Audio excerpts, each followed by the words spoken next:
Instituto Tavistock es una de las organizaciones más enigmáticas e influyentes de los últimos 50 años. Camuflado detrás de una entidad no gubernamental sin ánimo de lucro, se encuentra el que posiblemente sea el centro de lavado de cerebros en masa y de ingeniería social más importante de la historia. Una compleja organización que cambiará el paradigma de la sociedad moderna, relacionada con grupos tan enigmáticos como el Club Bilderberg o el de Roma, entre otros. Esta es su historia y la de su influencia en nuestras vidas, influencia que se extiende hasta el presente y que nos obliga a replantearnos el concepto de libertad tal y como lo entendemos. El Instituto Tavistock nace bajo el nombre de Clínica Tavistock en Londres en 1920, cuando Herbert Arthur Russell, duque de Bedford y marqués de Tavistock, decide ceder un edificio en el centro de la ciudad a un grupo de médicos, mayormente psicólogos, como sede donde llevar a cabo sus estudios. En un principio, las funciones de la clínica dependían del Departamento de Guerra Psicológica del Ejército Británico y centraban sus investigaciones en la evaluación del efecto traumático de los bombardeos sobre los veteranos de guerra británicos de la Primera Guerra Mundial, intentando encontrar el punto en el que el soldado se quiebra psicológicamente. Sin embargo, muchos datos apuntan a que los experimentos realizados en Tavistock iban mucho más allá, llegando a ser incluso el origen de los bombardeos masivos a civiles llevados a cabo por Roosevelt y Churchill como experimento clínico de terror de masas. La idea era observar a los civiles como si fueran conejillos de indias, reaccionar bajo condiciones controladas de laboratorio ante una situación de estrés extremo, con el objetivo de comprobar dónde se rompe la resistencia del individuo y encontrar el punto en el que éste quedaría incapacitado para oponerse al nuevo orden mundial. En 1947, la clínica Tavistock se convertiría en el Tavistock Institute of Human Relations gracias a la inversión privada de la Fundación Rockefeller. Así, Tavistock dejó de depender de un departamento estatal para convertirse en una organización autofinanciada que respondía ante la familia Rockefeller. A Tavistock le seguirían otros centros como el ISR, el Cornell ILR y otros cientos de institutos de trabajo que empezaron a surgir repartidos por todo el mundo y que se basaban en sus mismas directrices. De entre todos los que surgen en esta época, sobresalen en Estados Unidos dos: el OSS, ahora conocido como CIA, y la Clínica Psicológica de Harvard, que bajo la supervisión de Carl Lewin fue la responsable directa de la campaña de propaganda que cambiaría la opinión del pueblo americano contra Alemania, involucrándolo definitivamente en la Segunda Guerra Mundial. Poco a poco, Tavistock iba ampliando su red de acción. En menos de una década, Rockefeller ya había creado una red de institutos de trabajo, incluido el Departamento de Trabajo, que le servían para controlar tanto física como psicológicamente el movimiento obrero de Estados Unidos. En estos institutos se desarrollaban técnicas que permitían desbaratar huelgas, introducir vigilantes y dirigir ataques. Se iba consiguiendo, por tanto, el primer objetivo: controlar a la población para alcanzar los cambios necesarios que permitieran a Estados Unidos ocupar el lugar de Gran Bretaña después de la guerra como primera potencia. Una vez se consiguiera esto, el siguiente objetivo era sin duda construir el nuevo orden mundial, conformado por una población obediente gobernada por una minoría controladora. Se desarrollaron manuales como el Behavioral Theory of Labor Negotiations, escrito por McKersey y Walton, para la Cornell School of Industrial Relations, que indicaban cómo proceder paso a paso en las negociaciones con los sindicatos.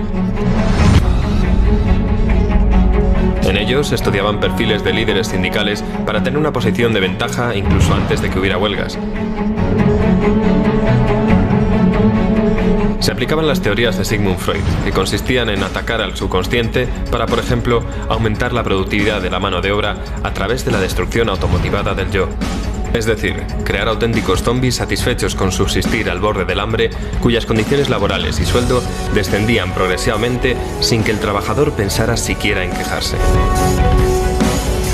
Mientras tanto, en Tavistock se seguían desarrollando técnicas de control de masas y de lavado de cerebro que se enseñaban a futuros dirigentes mundiales para ser aplicadas desde puestos de enorme influencia internacional. Este era, por ejemplo, el caso de Henry Kissinger, un refugiado alemán que había sido estudiante de Sir John Rawlins Rees, director de Tavistock, y cuya meteórica escalada al poder hubiera sido de otra manera inexplicable. Kissinger es además miembro fijo del Club Bilderberg. Otro claro ejemplo lo tendríamos en la figura de Jimmy Carter, que fue seleccionado como presidente de los Estados Unidos por el psicólogo del Instituto Tavistock el Dr. Peter Bourne, únicamente porque Carter había realizado un programa intensivo de lavado de cerebro en Annapolis. El Instituto Tavistock ha desarrollado tal poder en Estados Unidos que nadie llega a sobresalir en ningún campo sin haber sido formado en ciencia comportamental en Tavistock o en alguna de sus filiales. Su papel en la creación del nuevo orden mundial es fundamental. Sir John Rollins Rees, director del instituto y primer presidente de la Federación Mundial de la Salud Mental, dijo: «Debemos conseguir que nuestro punto de vista impregne cada aspecto educativo en la vida de la nación. Tanto la vida pública como la política y la industria deben estar bajo nuestra esfera de influencia, permitiéndonos así convertirnos secretamente en la quinta columna». Bajo la supervisión de Lewin, el Instituto Tavistock fue pionero en investigaciones en las que se utilizaba el trauma para desprogramar al individuo, para posteriormente volver a programarlo de acuerdo con los deseos del controlador. Todos estos estudios buscan promover la uniformidad y evitar la individualidad, que es uno de los grandes obstáculos en el camino hacia el nuevo orden mundial. Se busca convertir a la población en un público que sea predecible y que esté condicionado a hacer lo que se le diga, sin hacer preguntas o, lo que es lo mismo, eliminar la fuerza psicológica del sujeto y dejarlo incapacitado para oponerse a los dictadores del nuevo orden mundial. Para lograrlo, Tavistock trabaja en el estudio de técnicas de lavado de cerebro en masa desde varios frentes. Dos de ellos son el rock and roll y las drogas. En 1939 se pidió a Theodor Adorno que fuera a Estados Unidos para dirigir el proyecto de investigación de la radio de Princeton, un esfuerzo conjunto del Instituto Tavistock y de la Escuela de Frankfurt que tenía como objetivo encontrar un método efectivo de controlar a las masas a través de la música. La idea era utilizar el rock and roll de la misma forma en que los nazis utilizaron la propaganda radiofónica como instrumento de lavado de cerebro. Una de las estrategias del nazismo para extender su particular visión del mundo entre la población alemana fue, por ejemplo, la de la fabricación y la distribución masiva de aparatos de radio económicos para toda la población, de forma que su mensaje pudiera llegar a todos los hogares alemanes.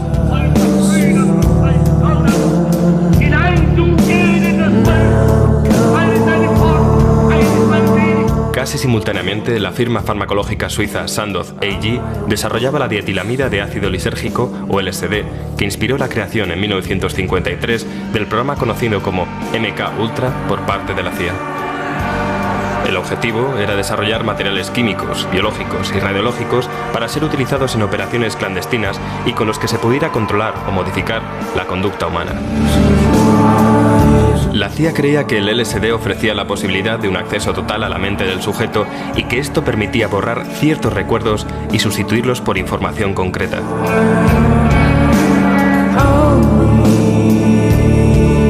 En los primeros ensayos se administró LSD a los funcionarios de la propia CIA con el objetivo de estudiar sus reacciones como si fueran ratas de laboratorio, lo cual desembocó en varias muertes y que el gobierno estadounidense tuviera que pagar millones en perjuicios a las familias de las víctimas.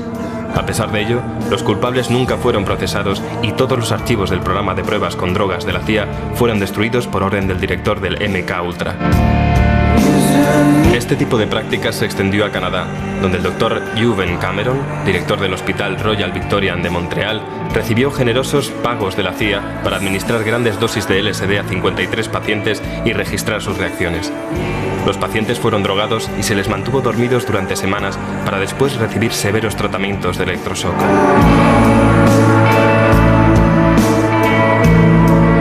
Durante una conferencia en la Facultad de Medicina de San Francisco, Huxley, autor de Un Mundo Feliz, dijo: «En la próxima generación, o en la siguiente, habrá un método farmacológico que consiga que las personas adoren su condición de siervas y que permitan una dictadura sin lágrimas, que produzca una especie de campo de concentración indoloro para sociedades enteras, de tal modo que las personas habrán sido despojadas de sus libertades y, sin embargo, estarán contentas de que así sea, porque habrán perdido todo deseo de rebelarse».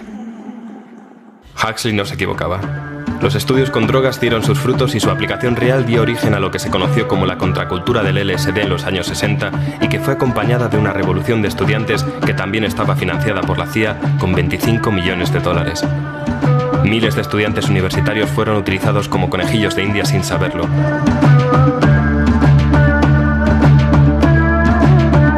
Jim Keith, veterano periodista de investigación, escribió: Existe un memorándum interno del FBI, que data de 1968, donde se menciona que se empleó al grupo de rock The Grateful Dead y a otras bandas defensoras del uso del LSD para canalizar las protestas y la rebeldía de la juventud hacia direcciones más benignas e inofensivas, desviando a muchos jóvenes hacia las drogas y el misticismo en vez de hacia la política.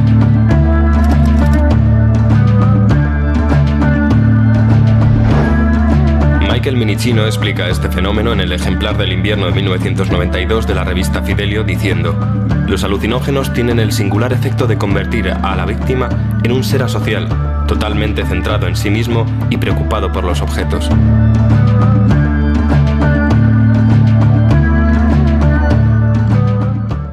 Toda aquella cultura del amor libre y las sandalias que parecía tan revolucionaria y rompedora era en realidad algo premeditado, resultado de años de experimentación que había sido ensayada por la Escuela de Frankfurt antes de 1920 en experimentos sociales como el de la Comuna Ascona. Incluso la frase de Tom Hayden, jamás hay que fiarse de alguien que tenga más de 30 años, que se hizo tan popular entre los defensores del Flower Power y la cultura hippie, no era más que una nueva versión de la pronunciada por Rupert Brooke en 1905. No merece la pena hablar con nadie que tenga más de 30 años. Fue una época oscurecida por la guerra de Vietnam y caracterizada por un descontento general. Se utilizó la guerra como telón de fondo para crear el movimiento antibélico y todo esto generó un desánimo y un abatimiento moral que condujo a la juventud estadounidense a depender de las drogas. Es decir, la desilusión provocada por la guerra convirtió a quienes protestaban en presas fáciles para aquellos que proponían manipularlos a través de la cultura del LSD.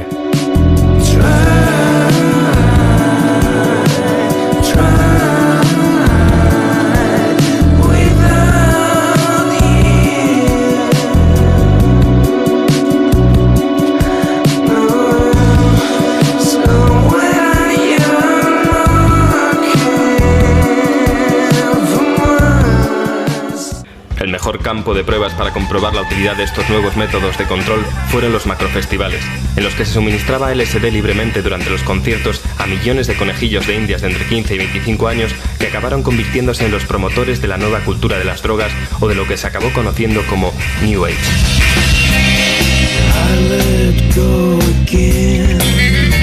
El primero de estos festivales se celebró en 1967 bajo el nombre del Festival Anual e Internacional de Pop de Monterrey y reunió a más de 200.000 jóvenes en el Parque de Atracciones del Condado de Monterrey, en el norte de California, durante 3 días. Fue el ensayo general antes de Woodstock, que se celebraría 2 años después.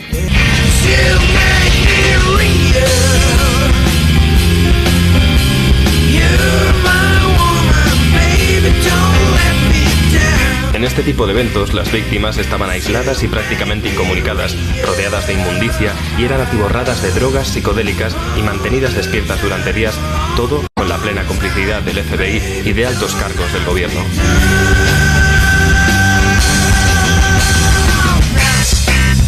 El 17 de agosto, el New York Times publicó lo siguiente: esta noche un empleado del festival ha hecho una advertencia sobre el ácido mal fabricado que se estaba distribuyendo.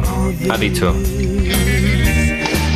now, people have been saying that some of the acid is poison. It's not poison. It's just bad acid. It's manufactured poorly. So anybody that thinks they've taken some poison, forget it. And if you feel like experimenting, only take half a tab, okay?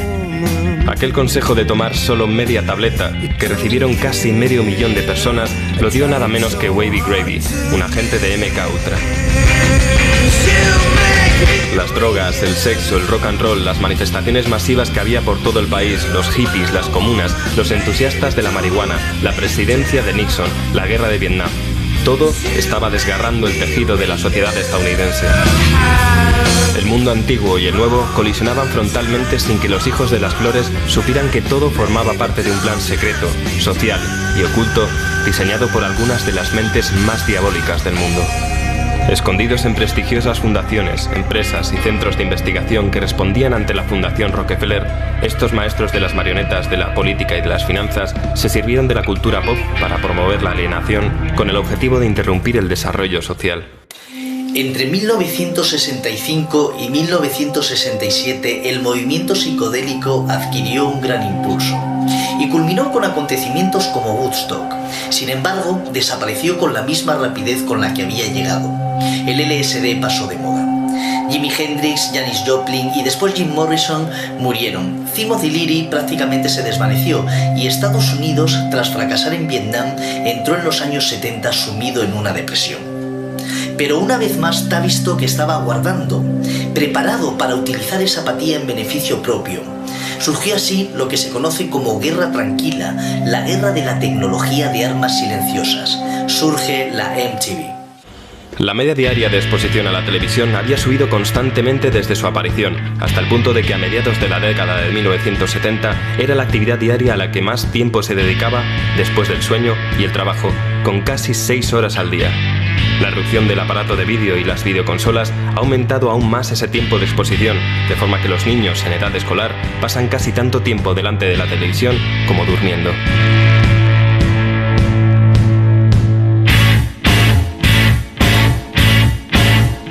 La MTV, un canal televisivo de música pop y videoclips, fue creada por Robert Pittman para el público adolescente el 1 de agosto de 1981.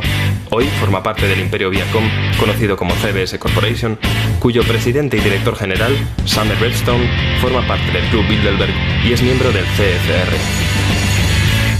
El modelo que seguía la cadena coincidía con un estudio realizado por Tavistock, según el cual 4 minutos era lo máximo a lo que un sujeto involuntario era susceptible de recibir los mensajes contenidos en un programa.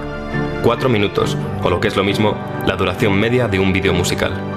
Durante el proceso, el espectador sufre un agresivo pero invisible lavado de cerebro durante el cual tiene la ilusión de que conserva la capacidad de elegir, al igual que un drogadicto cree que controla su adicción cuando en realidad es la adicción la que le controla a él. Tavistock realizó varios estudios que demostraban que el ser humano establece asociaciones subconscientes con una canción durante la infancia, de forma que esas asociaciones permanecen latentes y transcurrido un tiempo, ese sujeto es capaz de revivir esos recuerdos y situaciones al volver a escuchar esa canción. Ese recuerdo despertado crearía un estado anímico infantil y retrotraería a la persona a aquella época de su vida en la que habría experimentado esa misma sensación.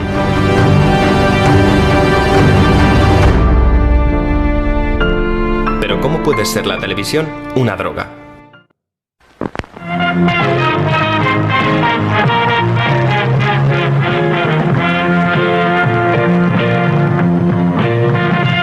Cuando vemos la televisión, el hemisferio derecho del cerebro parece activarse en una proporción mucho mayor que el izquierdo.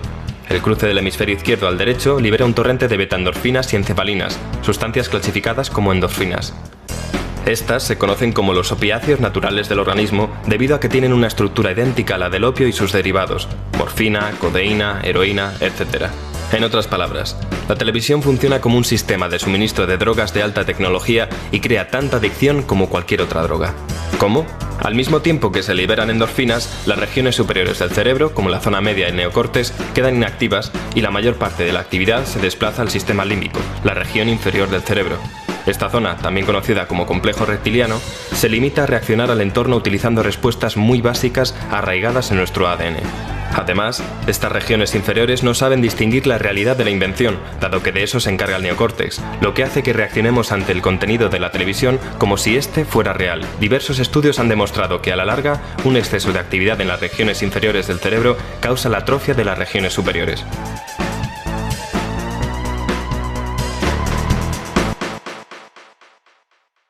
Frederick Emery, uno de los científicos sociales más importantes de su generación y miembro de Tavistock, expuso: la televisión consiste en una señal constante de 50 fotogramas por segundo, cuyo efecto puede definirse en cierta forma como el equivalente tecnológico de un hipnotizador.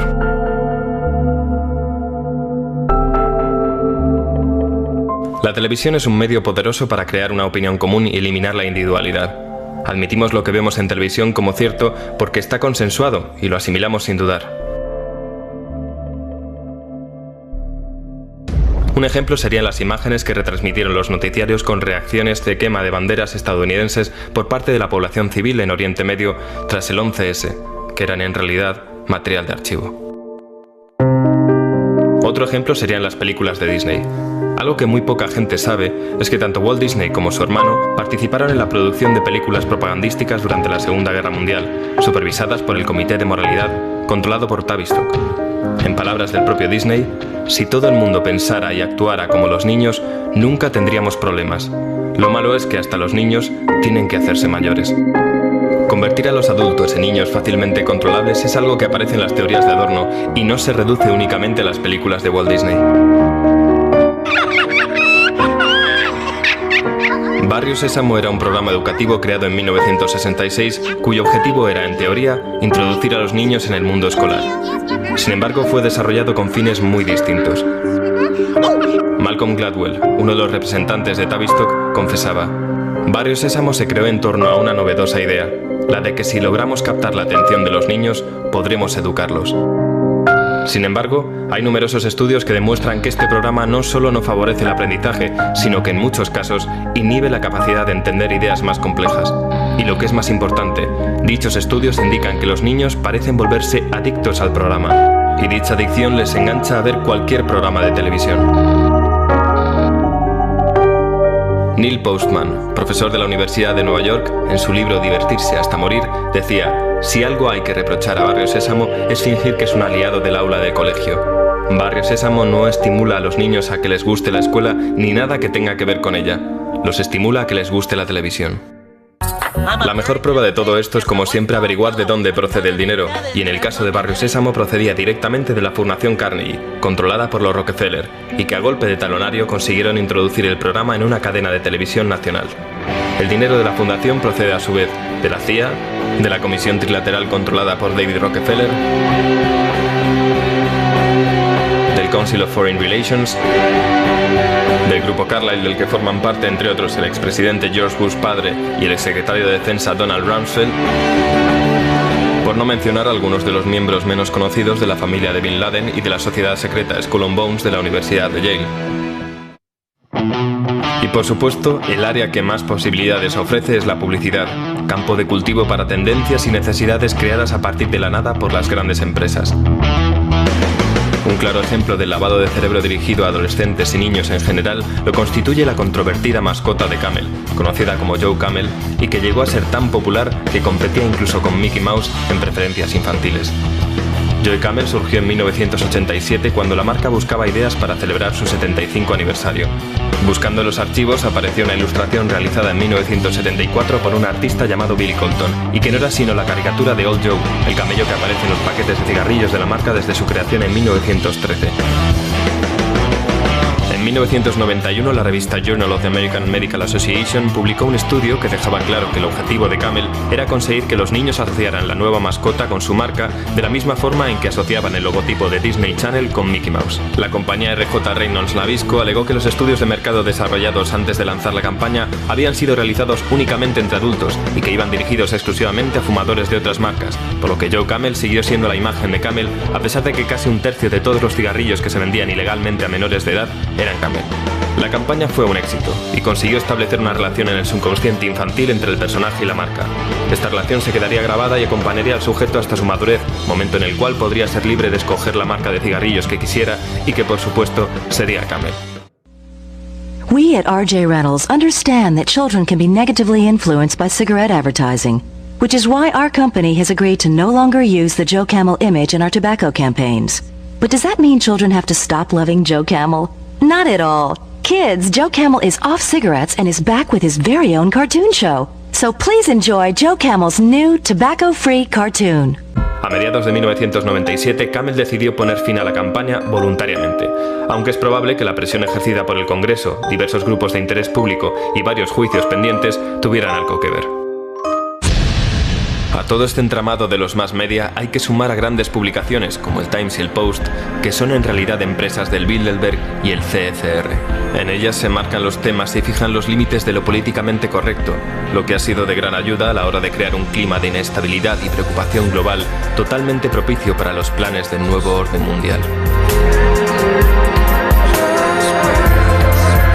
En Tavistock desarrollaron una teoría acerca de la turbulencia social, según la cual se puede ablandar a una población utilizando fenómenos en masa, como cortes en el suministro de energía, hundimientos económicos y financieros o ataques terroristas.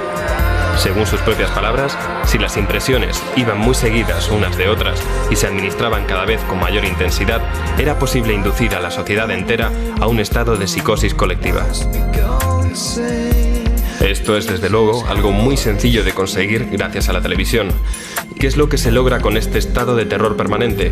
Que las personas terminen disociándose, que traten de huir del terror causado por una realidad tan apabullante, que se encierren en un estado de negación y se refugien en diversiones y entretenimientos populares, mostrando cierta tendencia a sufrir accesos de cólera. Es ahora cuando las investigaciones de Tavistock sobre el punto de ruptura tienen su fruto. Cuando se alcance ese punto de ruptura, cuando ya no se pueda más, entonces surgirá el nuevo orden mundial como la solución definitiva a todos nuestros problemas.